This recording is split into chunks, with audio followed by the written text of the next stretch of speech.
If you take your credit card and you go shopping and you run up a large credit card debt, you're running a trade deficit with all those shops. Now, it would be pretty strange if you then blamed all the shop owners for having sold you all those things. You're ripping me off, you're ripping me off, you're ripping me off, I'm running a trade deficit. That is the level of understanding of the President of the United States. The trade deficit does not represent at all trade policies. It represents spending relative to production or earnings. We call that an identity. I teach it in the second day of my course in international monetary economics. Trump never made it to the second day.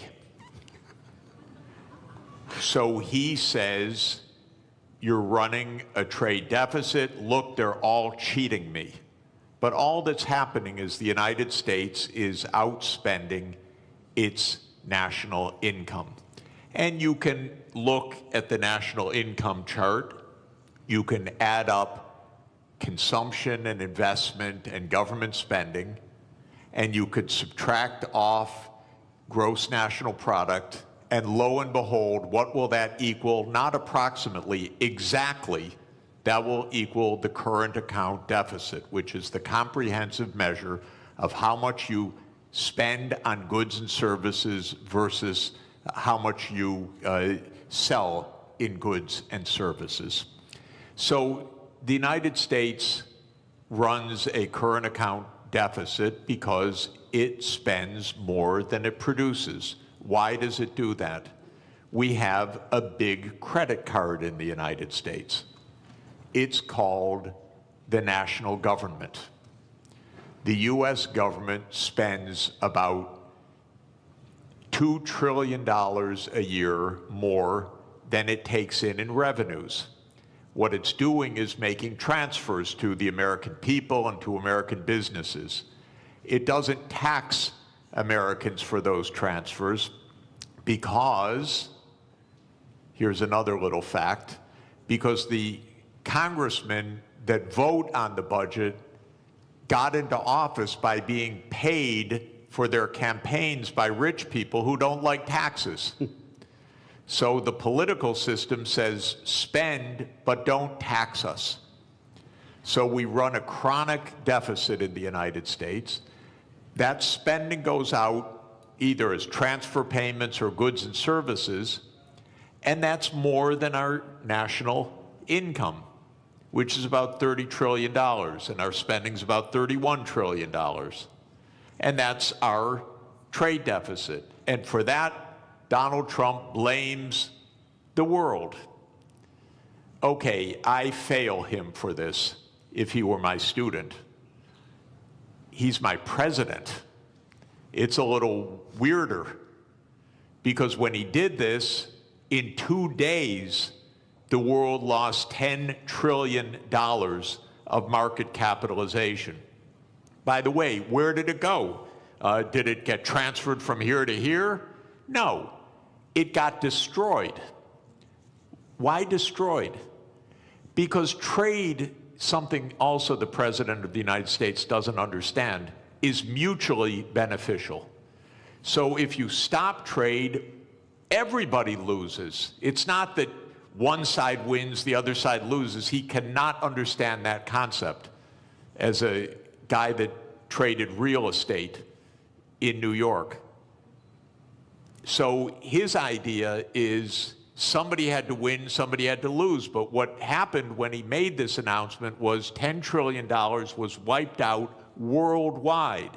It's not that the US went up and they went down. No, everybody went down because the whole world system is based on a division of labor, and he's breaking that division of labor into pieces.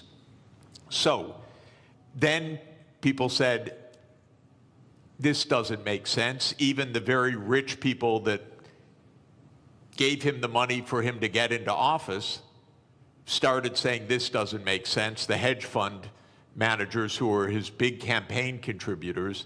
Elon Musk, who paid for his election, became prime minister. He said this doesn't make sense. And then the markets said this doesn't make sense. Not only $10 trillion, but as the finance minister said, interest rates started to rise because people began to dump U.S. Treasury debt. The safest thing in the world, apparently. So interesting what happened. It's not quite true that he reversed things. First, he left on this 10% tariff, except for one country, for China, 145% where he on some raised products. the tariff rates. That's because the United States has a deep, neurotic attachment to China. The U.S. political system hates China. Why? Because China's big and successful. And so that the U.S. hates.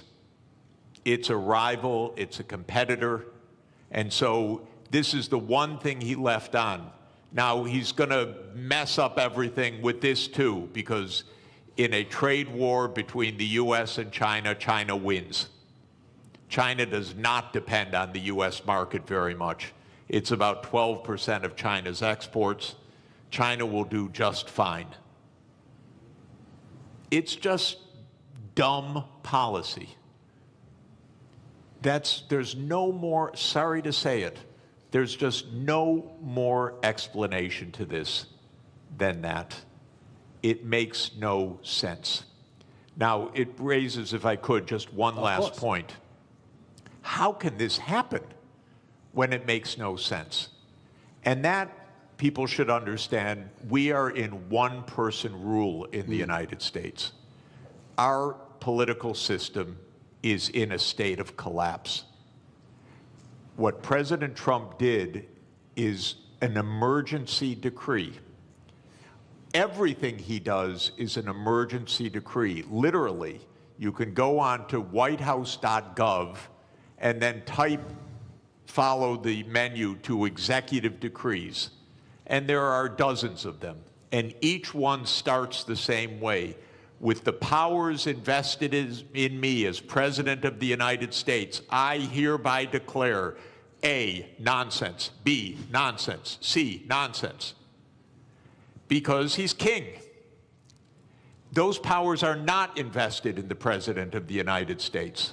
They're invested in the Congress. You read Article 1, Section 8 of our Constitution. It says that all duties originate with the Congress. And specifically in the lower house, all legislation has to start in the House of Representatives. But the U.S., starting in 1945 after World War II, became a military state to a large extent. And so it sprinkled in its legislation emergency, emergency, emergency. And Trump doesn't have to prove anything's an emergency, he just has to say something's an emergency. So suddenly the trade deficit became an emergency, and on that basis he issues a one-person rule. Even his aides don't know what he's doing.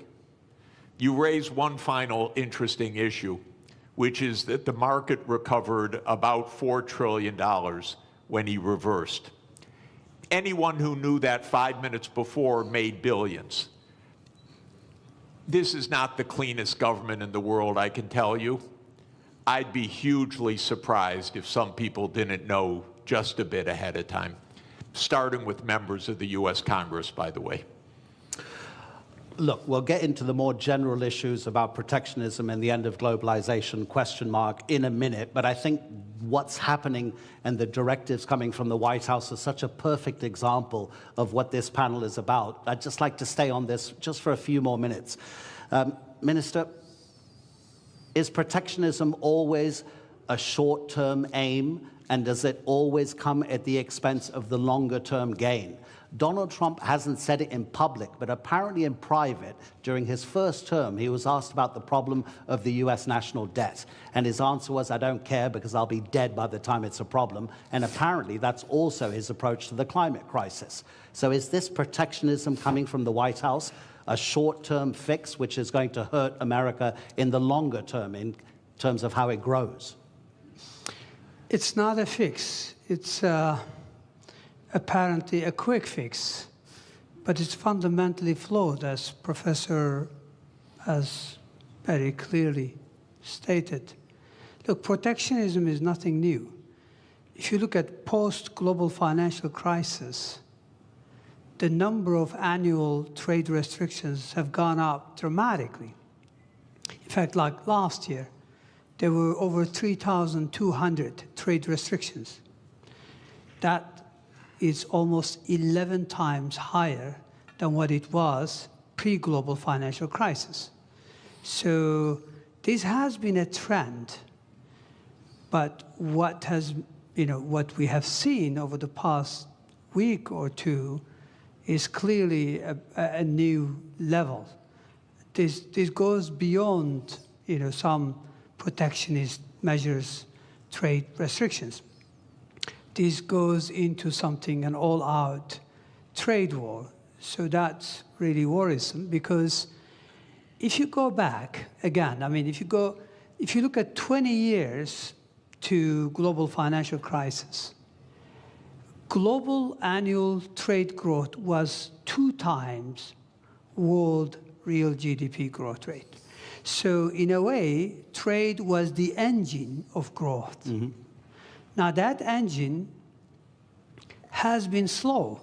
So if you look at post-global financial crisis, global trade growth barely kept up with real GDP, global GDP growth.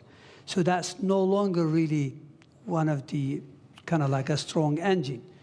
But I think the way things are now, if current state of affairs is sustained, we may end up actually protectionism dragging global growth. It is not only growth, it's really, there are many, additional fallouts from this type of policies. Absolutely, yeah. Yeah, so the answer to your question, this is not a fix. This is a fundamentally flawed, policy perspective. Obviously, countries have choice. They always have a choice. But we would rather, see world moving back to rule-based, multilateral framework, where everyone benefits. I think I agree with Professor. Over 1 billion people since 1990s have been lifted out of poverty, predominantly in Asia. I'm talking about absolute poverty here. And that's largely thanks to, trade and growth associated with that trade. So it is worrisome that we are now experimenting policies that may actually reverse some of these gains, which I think were very important. 1 billion people out of absolute poverty cannot be underestimated. It's quite significant. Now, admittedly, trade do cause geographic dislocations, but the solution is not protectionism. The solution lies more internal sound policies, structural remedies, but also you can deploy tax policy incentives and other things to address, dislocations in regions caused by, global trade openness. So it's not a level, but protectionism will create more inequalities. It will create bigger problems. Already you've got significant headwinds for global growth. Aging population, high global indebtedness, impending climate crisis. So protectionism is going to be yet another big blow to long-term growth outlook. And that's why growth is barely, sustained at 3%. I think the risk is that we will move to a new era where per capita GDP growth will almost disappear if we continue down this path. Really interesting what you say about protectionism having fallout in other sectors, and we will get onto that, about how it might affect cooperation on the climate crisis, global health, et cetera, et cetera. But let's use one country as a particular example about how a nation can react to protectionism. So we have the US tariffs, which in 90 days will come into effect beyond the 10% that Donald Trump has placed. Let's take two rich countries. UK and Singapore will stay at 10%. Bangladesh and Botswana will both go up to 37%. Laos will be 48%. Syria will be 41%. Lesotho in southern Africa will be 50%. In 2023, the US exported to Lesotho $7.33 million worth of goods. Lesotho in that same year exported to the United States $228 million.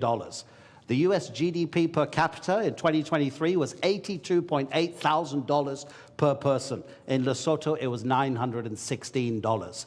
Gentlemen, how does a country like Lesotho deal with the protectionism coming from the US? Minister?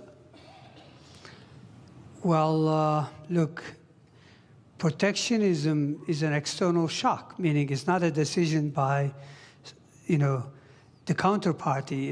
It's essentially, so how do you deal with it?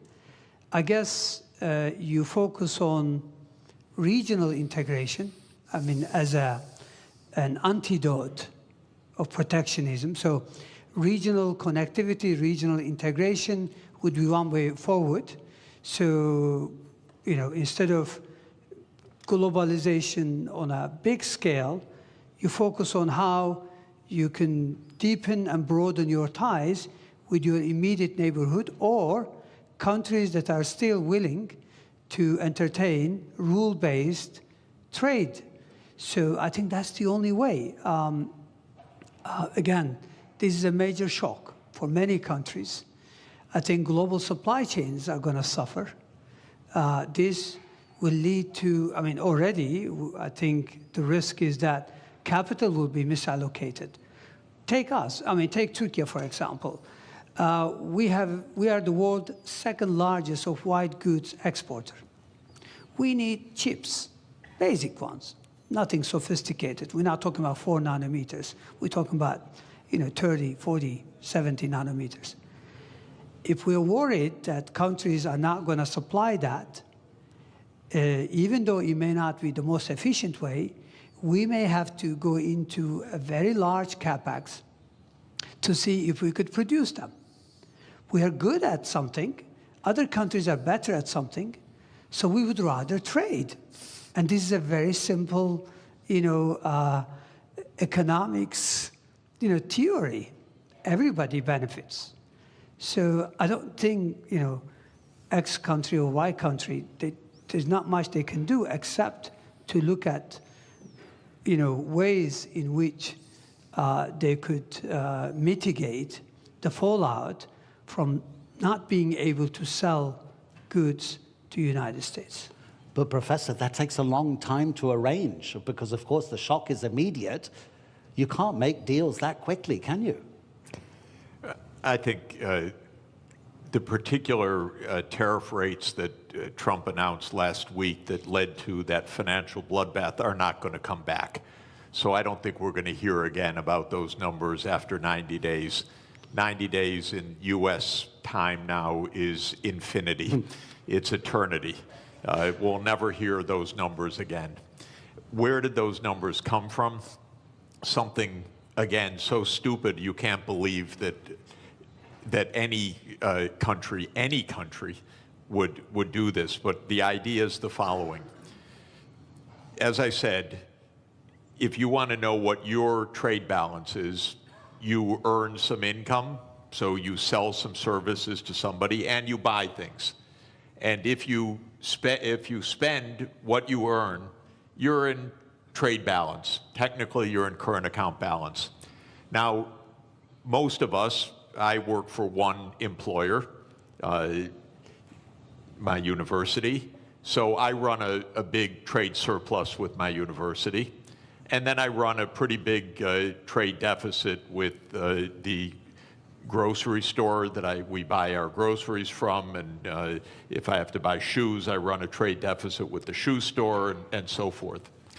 Trump's idea, just to add to the craziness of it, is that you should run a trade balance with everybody, not an overall trade balance, but a trade balance with everybody. So you should sell a little bit, you should work a little bit for your shoe store, you should work a little bit for your grocery store, you should go around anytime you want to shop, you trade something. I'll write you an essay if you'll sell me shoes. And you make your living somehow trying to balance your trade with all of your counterparts. Well, this is insane. This is why we have a market economy. You don't have to have balance with every transaction that you do with somebody. But what Trump said was, oh, Lesotho, they sell us more than we buy from them. So they're cheating us. That's literally what he said. Literally what he said. Okay, is it completely delusional or rhetoric? It's delusional, okay? Just so you know. It's weird. But anyway, now, then he calculated a formula. Okay, Lesotho, we have to tax them by the amount to reduce the imports from them so that we have balance with Lesotho. And then they made some absolutely stupid formula that you would not accept in a first year, third week class. It came out of the US Trade Representative's office. They probably were told, do it overnight, the boss wants it. And then they came up with a list of tariffs, country by country, based on the bilateral trade balance. You cannot make this stuff up. This is not it used to be not a Mickey Mouse country, my country. But this is Mickey Mouse. This is not, and I'm sorry, I apologize to Mickey Mouse. He would not do this. Mickey Mouse is smarter than this. So we are in a crazy land, actually, with this. Now, it stopped for a moment. We'll never hear those numbers again. I don't know what we'll hear in 3 months. God help us, really. Because it probably won't have to do with trade. It'll have to do with something else. But we can't normalize this as what's the rationale, how to negotiate, what to do. Of course, 60 countries immediately said, we'll rebalance with you. And the President of the United States literally used the language I'm about to use. I'm quoting him because otherwise I would never say this. He said, 60 countries are coming to kiss my ass. He said that in a public speech, the President of the United States. So this is, I'm sorry, I apologize. No, but it's presidential language. Yeah. Okay? I'm only speaking at high political terms. So we cannot normalize this.